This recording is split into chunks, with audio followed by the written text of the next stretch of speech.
எல்லோருக்கும் வணக்கம். நாம இன்னைக்கு பார்க்க போறது வே அப்படிங்கிற வார்த்தையோட கா சேர்ந்தா என்ன மாதிரியான மாற்றம் அடையுது, அது சம்பந்தமா 4 வாக்கியங்கள பார்ப்போம். சரிங்களா? வே அப்படின்னா அவர்கள். அதோட கா சேர்ந்தா அவர்கள் உடைய. வே பிளஸ் கா உன்கா. உன்கான்னு மாற்றம் அடையும். அதுக்கு அர்த்தம் அவர்களுடைய அப்படின்னு அர்த்தம்.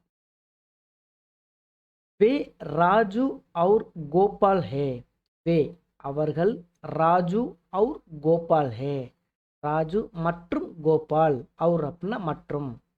உன்கா பாய் ரவி ஹே. அவர்களுடைய சகோதரன் ரவி.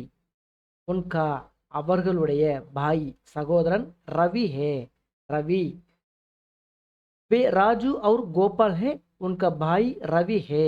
அவர்கள் ராஜு மற்றும் கோபால் அவர்களுடைய சகோதரன் ரவி.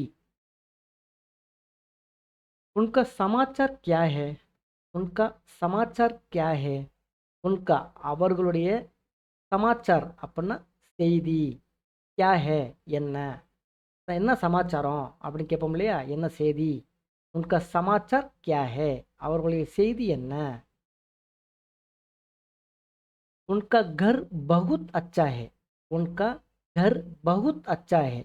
उनका அவர்களுடைய घर வீடு பகுத் ரொம்ப அச்சா ஹே நன்றாக உள்ளது.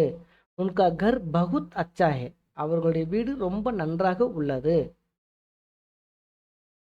வே உன்கா காடி லே ஜா ரஹே ஹே. வே வே அப்படின்னா அவர்கள். உன்கா காடி அவர்களுடைய வண்டி. உன்கா காடி அப்படின்னா அவர்களுடைய வண்டி.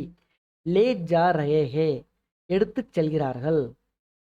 வே உன்கா காடி லே ஜா ரஹே ஹே அவர்கள் அவர்களுடைய வண்டி எடுத்துச் செல்கிறார்கள் அப்படின்னு அர்த்தம். சரிங்களா?